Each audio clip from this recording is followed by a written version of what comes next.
And done!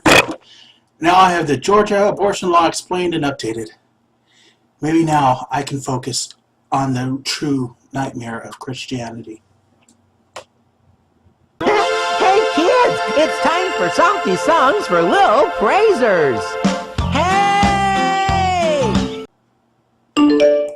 Oh, what's this? I ask as I nonchalantly look at my phone. CNN.com.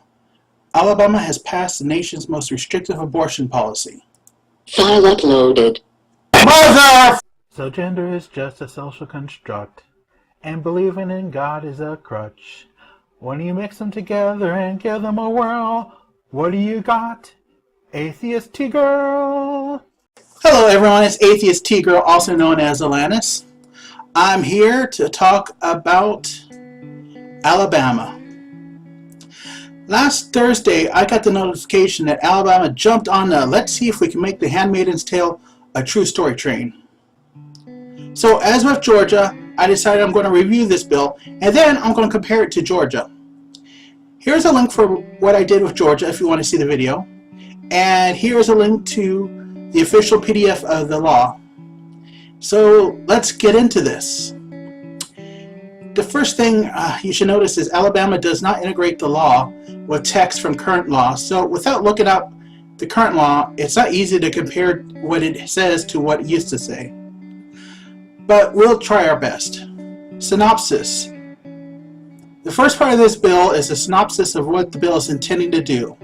And I'll quote this. This bill would make abortion and attempted abortion felony offenses except in cases where abortion is necessary in order to prevent a serious health risk to the unborn child's mother. This bill would provide that a woman who receives an abortion will not be held criminally culpable or civilly liable for receiving the abortion. End quote. This is a pretty clear indication that this whole bill is to get rid of abortion. They repeat the same thing in the second part called a bill to be entitled an act. And then we get to the body of the bill. Section 1. Hooray! We have a name for this one. The Georgia one had an acronym for a name. Alabama has the Alabama Human Life Protection Act. ALHELP. ALHELP? That is a very sucky acronym. Section 2. Here's where the lawmakers declare why they think this bill should be made into law. Part A of it is a whine about Roe versus Wade and how its progeny, interesting choice of words, made it impossible for their previous anti-choice bill to be enforced. Oh, poor them. In Section B, they talk about a passage of a state amendment to the Constitution dated 11/6/2018, which declared and affirmed the state policy to recognize the rights of the unborn children. The amendment was passed with a 59% approval, which, while a majority, is not the supermajority you would think to expect when someone is stating that the people have made it clear. See, they state the current criminal law already states that an embryo is a person with regards to homicide, no matter what the stage of development or viability. The implication being that since it is homicide, it should be treated as such. D, they say, the U.S. Declaration of Independence states all men are created equal. This was an argument Georgia used as well. But they go on to state that the anti-slavery movement, the women's suffrage movement, the Nuremberg war crime trials, and the American civil rights movements used this as a basis, and if they had not been able to make their cause show that they were part of what was meant by all men are created equal, they would not have been successful. Interesting that they throw the Nuremberg trial in, because those were not in America. They were in, what's the name of that city they were in? Oh yeah, Nuremberg!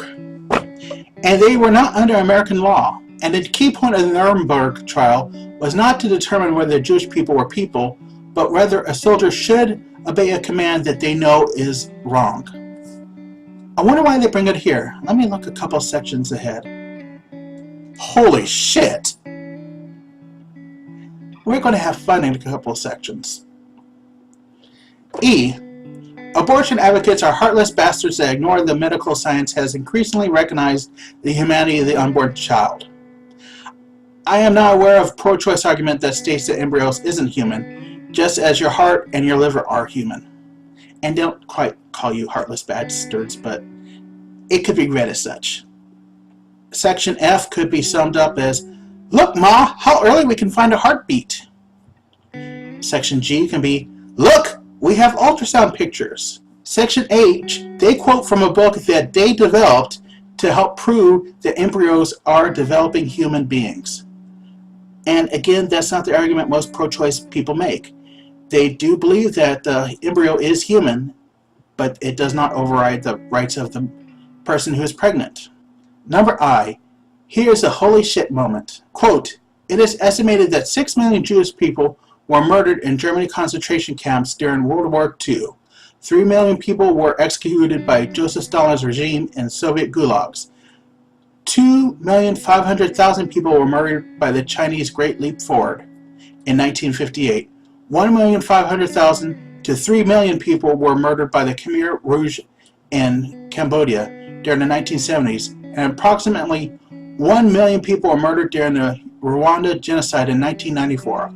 All of these are widely acknowledged to have been crimes against humanity. By comparison, more than 50 million babies have been aborted in the United States since Roe decision in 1973. More than 3 times the numbers that were killed in German death camps, Chinese purges, Stalin's gulags, Cambodian killing fields, and the Rwanda genocide combined. Well, all the Jews better stop complaining. They are nothing compared to the aborted fetuses. This law tells us. What the fuck are they thinking? Starting a bill with, hey, yeah, we know the Nazis were bad, but look at this. J. Roe versus Wade and its progeny, again they use that word, have cost people so much money trying to pass laws to stop abortions, and that judges and legal scholars disagreed or dissented with Roe versus Wade. A couple things here. First, they don't mention which judges and which scholars disagree, nor do they point out that it's not all of them. And they're saying, hey, Roe versus Wade made our laws impossible, so then we spent a whole bunch of money trying to get around Roe versus Wade. And so that's why we're making this law, to do it again. Section 3 is definitions. 1. Abortion. They define abortion. Weirdly enough, they state that an abortion to save a woman's life, to stop an ectopic pregnancy, or the termination of a pregnancy where the embryo has lethal anomaly is not an abortion. It is an abortion, it's just not one that they define illegal. 2. They give the definition of an ectopic pregnancy. 3. They define a lethal anomaly. They state it as one where the embryo would die after birth or shortly thereafter, but they never define shortly. And technically, I will die at some point, and that would be after birth. I assume everyone else will follow these rules. So shouldn't this mean that everyone has a lethal anomaly? 5. The definition of a physician. 6. The definition of a serious health risk to a pregnant person. I'm using inclusive language, they didn't. The normal physical issues, which is very similar to Georgia Act, but also includes mental illness if there is a second physician who is a psychiatrist who would diagnose the person as such. The Georgia law did not allow people who are pregnant to terminate for mental health reasons. 7. The definition of an unborn child. 8. The definition of a woman. Section 4 of the law. Basically, that abortion is illegal except in the case of a medical emergency. Unlike Georgia, there is not the 6-week period where you can get a legal abortion. Section 5.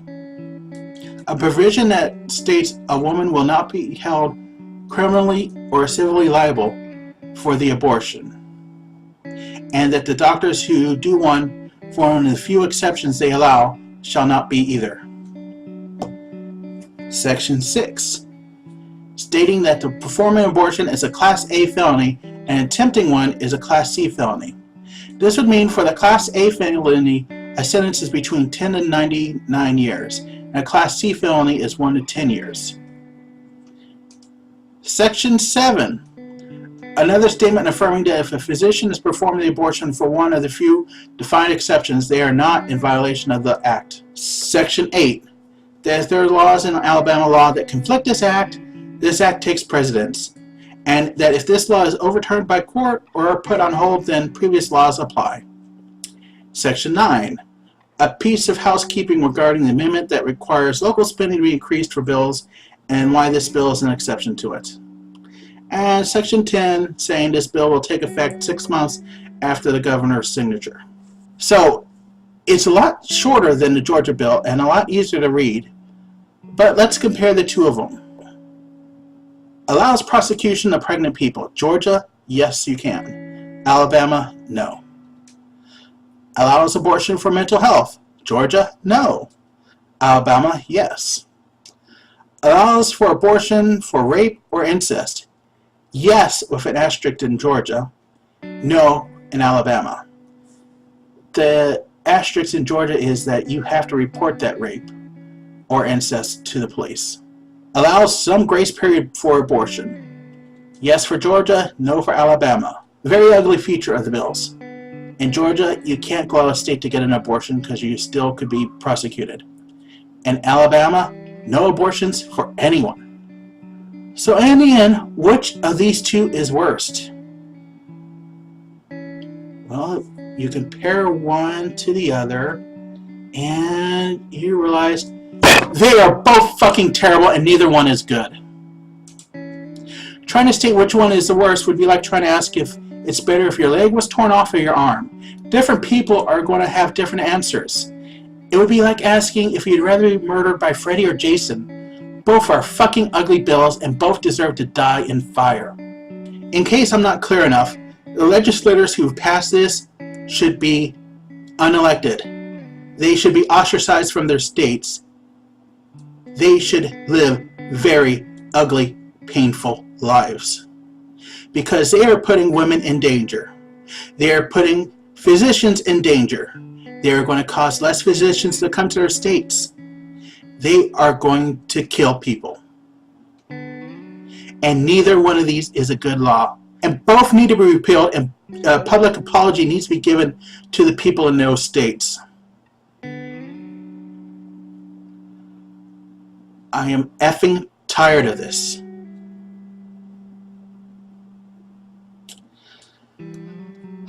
Thanks for watching. Be sure to like, subscribe, and ring that bell if you want to get notifications that I'm posting new videos. Please be sure to comment on my video as I read each and every comment and try to reply to them. As always, transphobic comments will be deleted. No, you don't have the First Amendment right to leave me terrible comments about being trans.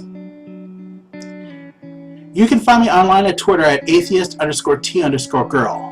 And I hope that you look me up and follow. If you have people you'd like to share this, please give it out to them. And now that that is done, maybe I can make a video about Jesus and the dinosaurs.